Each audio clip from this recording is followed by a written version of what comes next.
warahmatullahi wabarakatuh. Perkenalkan, saya Wulandari Abaluntu dari kelas 4C dengan NIM 1314210076. Baik, saya di sini akan memaparkan materi dengan berjudul pembangunan di bidang pertahanan dan keamanan.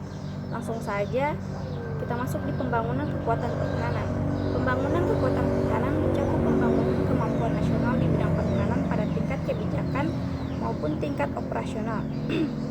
Pada tingkat kebijakan berupa peningkatan kemampuan birokrasi pemerintah atau Departemen Pertahanan dan Departemen instansi lain yang terkait dalam merumuskan keputusan politik yang terkait dengan pengelolaan pertahanan negara.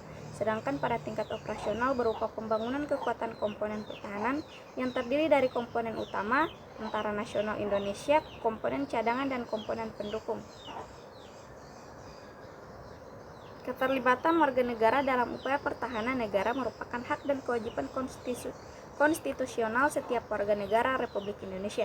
Tapi seperti diatur dalam UU Nomor 3 Tahun 2002 sesuai dengan doktrin sistem pertahanan semesta, maka pelaksanaannya dilakukan oleh rakyat terlatih yang telah mengikuti pendidikan dasar militer dan lainnya. Suatu negara akan dapat menyelenggarakan pertahanan negara yang kuat jika memiliki kekuatan ekonomi yang stabil dengan dukungan anggaran pertahanan negara yang berpihak pada industri pertahanan dalam negeri dalam upaya mempertahankan kedaulatannya sekaligus deteran efek yang efektif. Untuk mewujudkan kondisi tersebut perlu memperhatikan beberapa faktor, diantaranya yang pertama, sistem penganggaran. Hal ini berkaitan dengan ketersediaan anggaran dalam hal harmonisasi antara grand strategi pemerintah untuk meningkatkan pertahanan negara lewat pengadaan alutsista dengan kebijakan pemerintah dalam hal pengembangan industri pertahanan. Yang kedua, mekanisme birokrasi. Adanya koordinasi yang efektif di antara pemangku kebijakan dalam hal pengadaan senjata antara lain pemerintah, parlemen, TNI, swasta, dan industri pertahanan.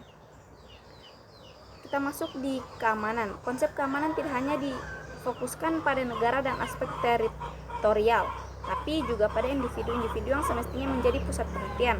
Orang yang harus merasa aman dalam segala aspek kehidupannya. Ketika merasa berada di rumah, rasa aman terhadap pekerjaannya. Ketika berada di jalan, ketika berada di tengah-tengah komunitas dan lingkungannya. Dalam perspektif ini ada 7 kategori yang dapat menghilangkan rasa aman manusia, yakni pertumbuhan penduduk yang tidak terkontrol, polusi dan kerusakan alam, perdagangan obat-obatan terlarang, terorisme internasional, instabilitas finansial, instabilitas perdagangan, serta kesenjangan global. Dalam perspektif ini, pembangunan manusia diarahkan untuk meminimalkan ketujuh kategori tersebut melalui perencanaan pembangunan. Oleh karena itu, perencanaan pembangunan harus mencerminkan setidaknya 9 dimensi keamanan manusia yang berkaitan dengan pembangunan manusia yang berkelanjutan.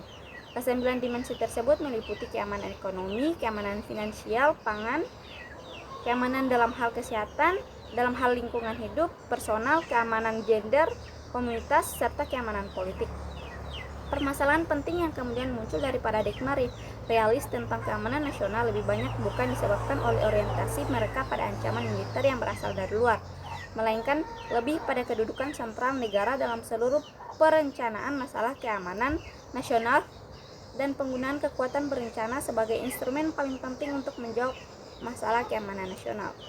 Berdasarkan pada pandangan itulah, maka perhatian tentang pembangunan keamanan nasional harus difokuskan pada individu ketimbang pada negara saja. Menurut Booth dan W. Jones, keamanan nasional paling tepat dikaji melalui konsep emansipasi manusia atau human emancipation, yaitu kebebasan manusia sebagai individu, kelompok, dan ancaman sosial, fisik, ekonomi, politik, dan halangan-halangan lain terhadap hak-hak mereka. Konsep keamanan kontemporer juga terkait dengan arus globalisasi yang tidak lagi memandang batas-batas negara sebagai halangan bagi masuknya berbagai ancaman terhadap keamanan nasional. Baik, itulah presentasi dari saya. Jika ada kesalahan kata mohon dimaafkan. Wabillahi taufiq wal hidayah. Wassalamualaikum warahmatullahi wabarakatuh.